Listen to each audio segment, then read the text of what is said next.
Hello and welcome to this playthrough and lesson for the song That Golden Rule by Biffy Clyro.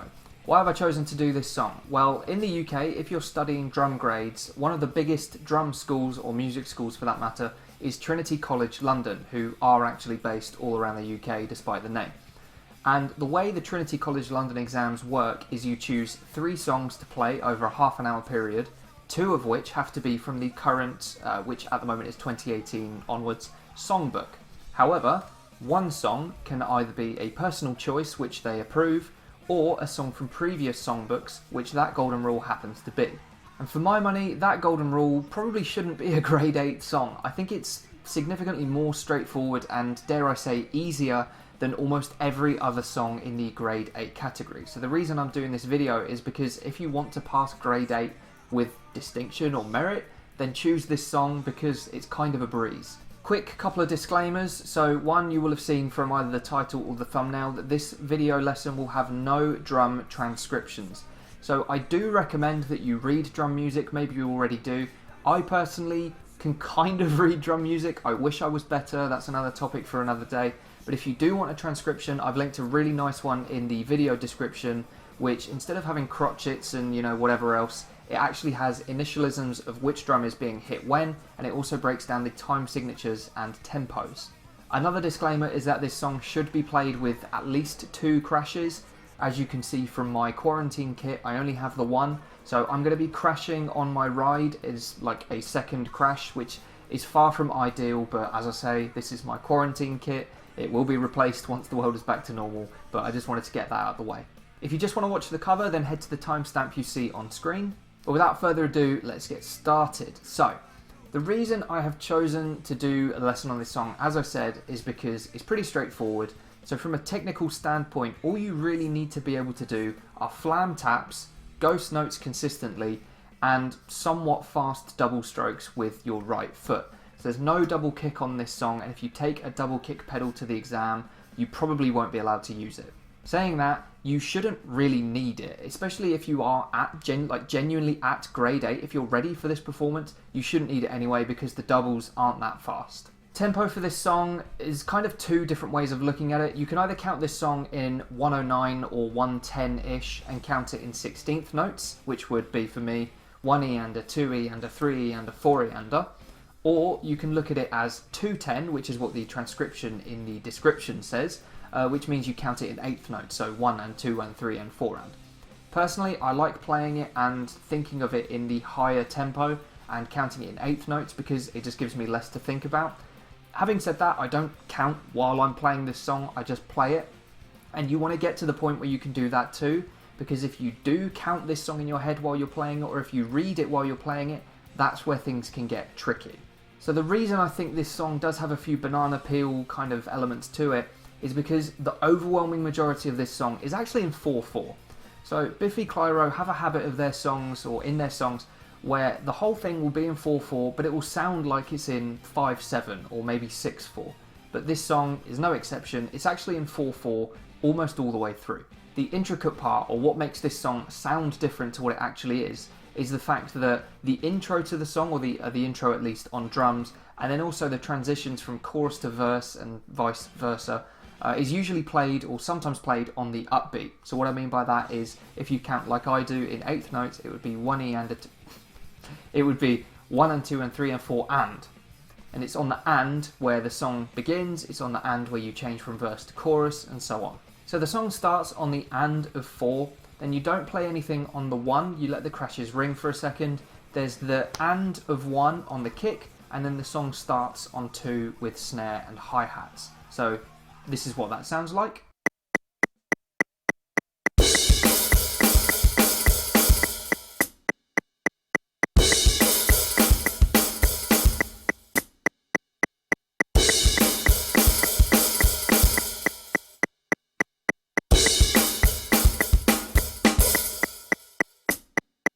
Once you've got past the intro of the song, it's a pretty straightforward rock punk beat all the way through.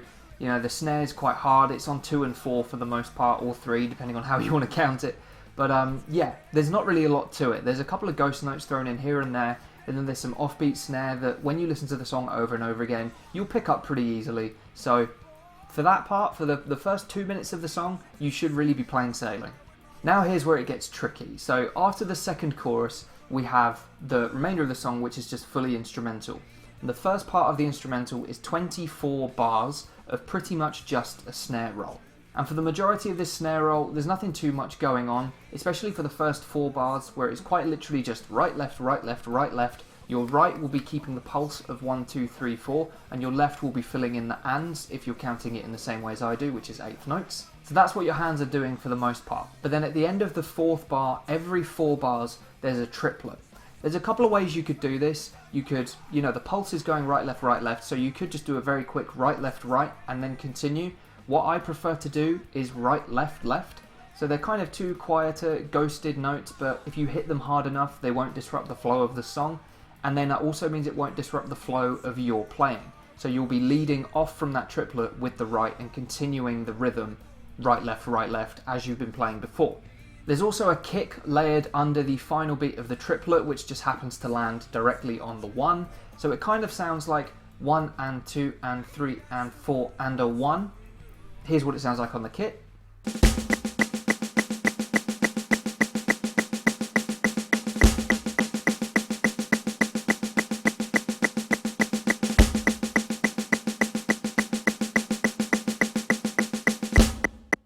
So you play that 4 times, and then after the 4th one, the hands are then just straight up cruising. Right, left, all the way through. No triplets to worry about, nothing flashy to worry about. Only maybe the last bar of this 24 bar section, you want to build up the volume. So for the kick, as I've just said, you land the kick on 1 after the triplet at the end of the 4. After you've done that the first time, the kick becomes part of the groove.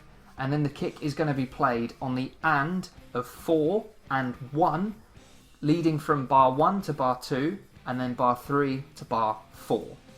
That can be kind of tricky to get your head around, and verbalizing it definitely doesn't help. So I'll play a couple of bars of the whole thing now with the kick involved and the triplets, so you'll see hopefully what I'm talking about.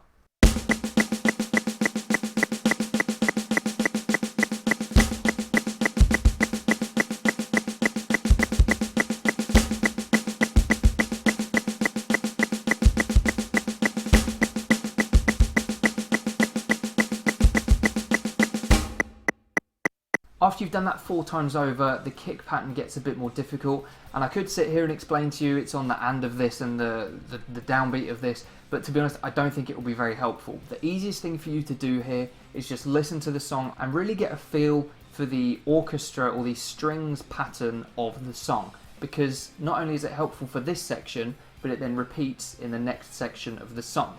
So once you've got committed to memory the dun dun dun dun dun dun dun dun dun dun dun dun dun dun, which you hear from there, it repeats. When you've got that committed to memory, you've got almost 48 bars of instrumental, which you can just play with your kick, because in your head you're thinking of the strings. So a kick lands on every single string, and that does include, if there's a snare with the string, the kick is played as well, so you will have kick and snare, but that isn't consistent. There's some kick with snare, there's some snare separate. So work that out as well with the rhythm of the strings. You should pick it up fairly quickly. So now here is the trickiest part of the tricky section, and that is the fact that the last 2 bars of this 24 bar pattern are played 6/4. Now, you may have been playing this song and you get to the end of this part and you think, I keep messing it up and I don't know why. It's probably because you've just played 22 bars of 4/4 and suddenly the crash at the end of the section isn't where you're expecting it to be. And that's because the last 2 bars, as I say, are played in 6. Now, you've got 2 options here. You can either count the entire thing, which actually isn't too difficult because your right hand will be the pulse of 1, 2, 3, 4, 1, 2, 3, 4, 1, 2, 3, 4. So for those last 2 bars, you can just go 1, 2, 3, 4, 5, 6, 1, 2, 3, 4, 5, 6. Or if you find that a bit harder to do, which I do personally, I find it quite difficult to think and play at the same time, then honestly just listen to the song over and over again, and gradually you'll get to accept that feel of how those last 2 bars are elongated and do feel a bit more unnatural compared to what you've just been doing for the last 30 seconds or so. So then we move into the second part of the instrumental, and as I've already said, the kick pattern is still going to coincide with that string pattern of dun dun dun dun dun dun The main change here is that we've gone from playing quarter notes on the snare and filling in every single gap, and now we're playing quarter notes on the hi-hat and the snare is just on 3. There's a couple of bars of this and then it transitions again where you move your right hand from the hi-hat up to the ride bell, and we introduce some slightly intricate open and closing quickly of the hi-hat. So you bring your left hand up from the snare to the hi-hat, open and close it twice in a row very quickly. This does actually land, so if you remember back, how do I phrase it? If you remember back to when we were talking about the snare roll section of the song and we had kicks at the start which were on the and of 4 and 1, the open hi-hats land on the same thing.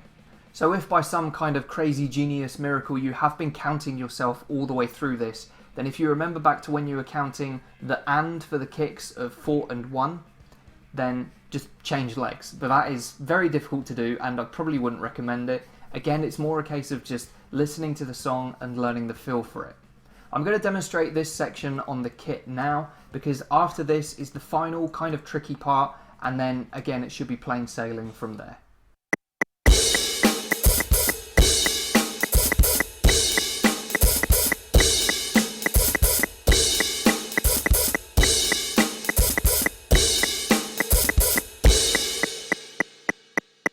So now we're out of the woods on that section. The second and probably trickiest part to wrap your head around of this song is where the instrumental transitions into this kind of double crash crazy ride bell pattern, which doesn't sound like there's a lot going on, but it can be quite tricky to wrap your head around, especially once you realise that there are 4 bars here of 3 over 4, one final bar of 2 over 4, and then we're back into 4 over 4.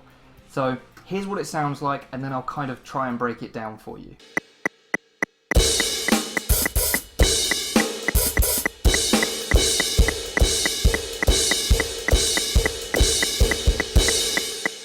So as you can see, you are meant to have 2 crashes there, but forgive me, I'm just using the ride, as I said earlier.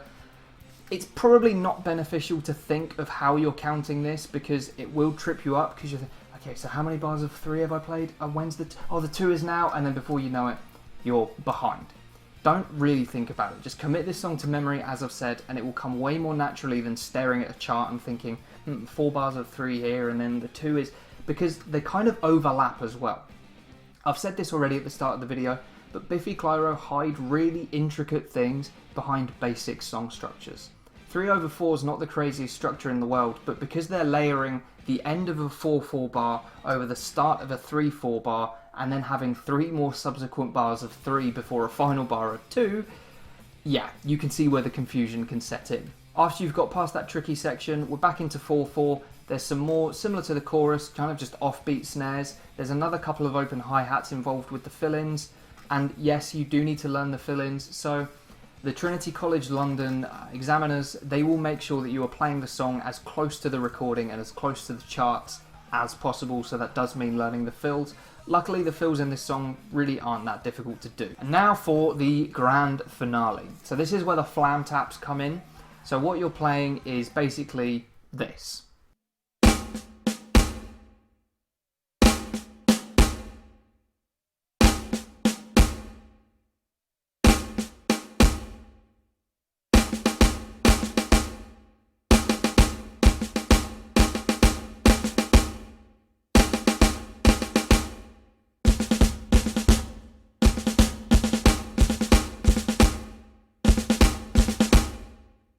In terms of sticking and kick pattern, it's pretty straightforward. So as I said, it's a flam tap. The way I play it personally is right flam with a right tap and then left right.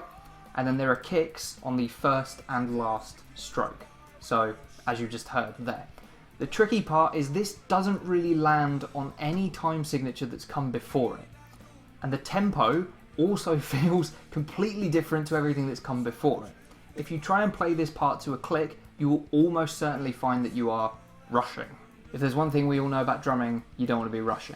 If you want to be super technical about it, you can try and keep a pulse with your left leg, count it in 16th notes, and you'll realise that most of the time these fall on the and or the E of the beat. However, that is honestly way too complicated. Just really focus in on these last sort of 20 seconds of the song, play them on repeat for as much as you need to. Play them in your head. Don't play them on the snare, on the practice pad or anything for at least a week, then come to it. And hopefully your brain will have absorbed what kind of trickery is going on here, because it's very difficult to do. I haven't recorded the cover yet, but I bet I mess it up in the cover, so who knows. But speaking of the cover, it's probably about time we get onto that now. I hope you found the lesson informative. I honestly think this is a pretty straightforward song to play once you've got past the intricacies.